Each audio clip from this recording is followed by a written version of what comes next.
Good morning students. मैं Prince Kumar. अभी आप लोग देख रहे हैं स्टडी सेंटर 247। तो आज मैं क्लास 9 में जो ऊर्ध्वपातन, हिमांक, क्वथनांक, द्रवनांक, संघनन, इस सब के बारे में जो केमिस्ट्री के फर्स्ट चैप्टर में जो जिक्र किया गया है उसके बारे में आप लोगों को डिटेल्स में बता देता हूँ।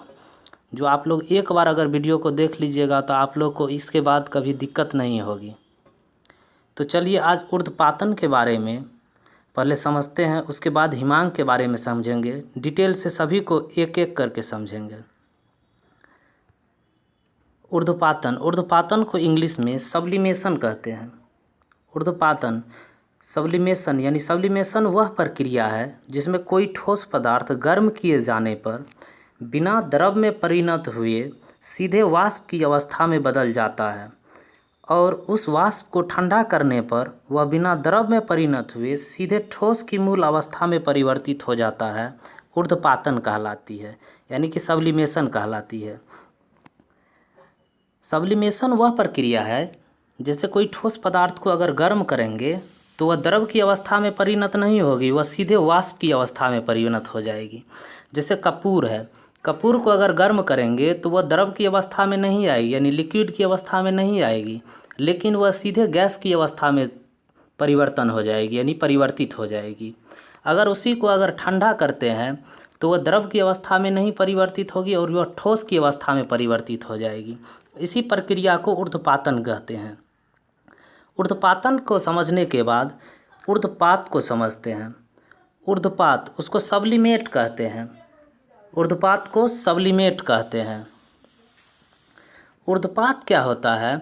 ऊर्ध्वपातन के फलस्वरूप प्राप्त ठोस पदार्थ ऊर्ध्वपात कहलाता है। ऊर्ध्वपातन की जो प्रक्रिया होती है उसमें जो ठोस पदार्थ जो बनता है उसको ऊर्ध्वपात कहते हैं। वो जो ठोस पदार्थ होता है जैसे ammonium chloride, iodine, Kapoor, naphthalene, शुष्क बर्फ यानी कार्बन डाइऑक्साइड का ठोस पदार्थ, यानी ये सब ऊर्ध्वपात होता है। जैसे कपूर को जलाते हैं तो द्रव की अवस्था में नहीं परिवर्तित होकर वो सीधे गैस की अवस्था में परिवर्तित हो जाता है। अगर उसी गैस को ठंडा करते हैं तो फिर वह द्रव की अवस्था में नहीं परिवर्तित होकर वो सीधे ठोस की अवस्था में परिवर्तित होकर फिर वो कपूर बन जाता है। तो यह जो पदार्थ है यह ऊर्ध्वपात कहलाता है। ऊर्ध्वपातन को समझने के लिए अब आप लोगों को इतना दिक्कत नहीं हुआ होगा, जैसे अभी हम समझा दिए हैं वो महत्वपूर्ण आपके लिए हुआ होगा। चलिए ऊर्ध्वपातन को समझने के बाद इसके बाद देखते हैं हिमांक के बारे में। हिमांक किसको कहते हैं? ये क्लास 9 में आप लोगों को केमिस्ट्री में फर्स्ट चैप्टर में ये आपको जिक्र किया गया है और इसको समझने के बाद आपको किसी भी सब्जेक्ट किसी भी क्लास में दिक्कत नहीं होगा। हिमांक ठंडा करने पर किसी द्रव का ठोस रूप में परिवर्तन उसका जमना कहलाता है। किसी भी द्रव को अगर ठंडा करेंगे तो वह ठोस रूप में परिवर्तित होगा, इसको जमना कहते हैं, वो जम जाता है। जिस ताप पर द्रव ठोस रूप में परिवर्तित होता है द्रव का हिमांक कहलाता है। अब जो भी ताप होगा या 0 डिग्री पे कोई चीज़ जमता है या -35 डिग्री पे जमता है या कुछ भी डिग्री पे जो जमता है, उस जो डिग्री पे जो जमता है उसे हम द्रव का हिमांक कहते हैं। उस ताप को हम द्रव का हिमांक कहते हैं। अब आप लोग हिमांक के बारे में अवश्य ही जान गए होंगे। अभी आप लोग देख रहे हैं स्टडी सेंटर 247। अगर आप लोगों को ये वीडियो अच्छा लगता है तो आप लोग लाइक, कमेंट और अधिक से अधिक शेयर कीजिएगा, जो नए से नए बच्चे को लाभ प्राप्त हो। आप लोगों को क्लास 9 के हर एक सब्जेक्ट, क्लास 10 के हर एक सब्जेक्ट को डिटेल से मैं सब्जेक्टिव, ऑब्जेक्टिव सभी क्वेश्चन को डाल रहा हूँ। आप लोग देखिए, आप लोग आनंद लीजिए। आप लोग पूरा के पूरा वीडियो को देखिए, तभी आप लोग को सभी जो भी टॉपिक है वो सभी क्लियर हो जाएगा। चलिए नेक्स्ट को देखते हैं। द्रवनांक को मेल्टिंग पॉइंट कहते हैं। इसको समझ लेते हैं। जिस ताप पर कोई ठोस पदार्थ पिघलकर द्रव के रूप में परिवर्तित होता है वह ताप उसका द्रवनांक कहलाता है। जैसे कोई भी ठोस पदार्थ है जो पिघलकर जिस ताप पर द्रव के रूप में परिवर्तित होता है उस ताप को, वह ताप उसका द्रवनांक कहलाता है। जैसे बर्फ़ जो होता है, बर्फ़ जो पिघलता है 0 डिग्री सेल्सियस पर वो पिघलने लगता है तो बर्फ़ का द्रवनांक 0 डिग्री सेल्सियस हो गया।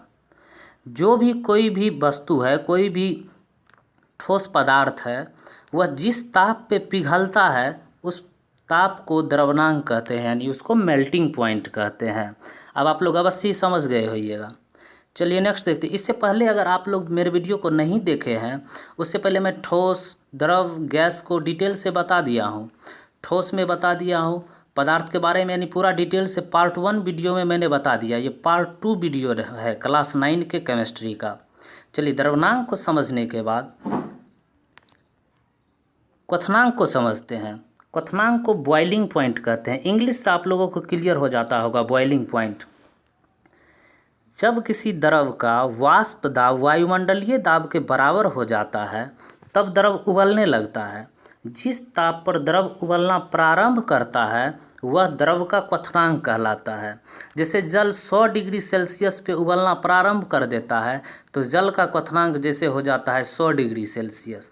इसी तरह और सब भी जो पदार्थ है जिस ताप पर वह द्रव उबलना प्रारंभ करता है उसे क्वथनांक कहते हैं, बॉइलिंग पॉइंट कहते हैं। आप लोगों को अगर ये वीडियो अच्छा लगता है तो आप लोग लाइक, कमेंट, शेयर कीजिएगा। और अगर अभी तक आप लोगों ने चैनल को सब्सक्राइब नहीं किए हैं तो चैनल को सब्सक्राइब कर लीजिएगा और बेल आइकन दबा लीजिएगा, जो नेक्स्ट वीडियो डालेंगे तो आप लोगों को नोटिफिकेशन समय तक पहुँच जाए।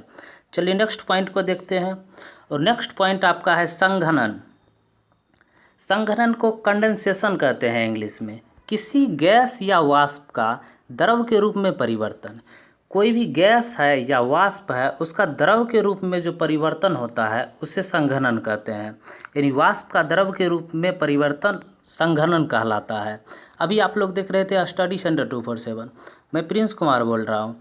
अगर आप लोगों को ये वीडियो अच्छा लगा तो आप लोग लाइक, कमेंट, शेयर कीजिएगा। नेक्स्ट वीडियो डालेंगे उसे आप लोग अवश्य देखिएगा। चैनल को सब्सक्राइब कर लीजिएगा तो नेक्स्ट वीडियो का भी नोटिफिकेशन आपको मिल जाएगा। चलिए नेक्स्ट वीडियो में मिलते हैं, तब तक के लिए जय हिंद।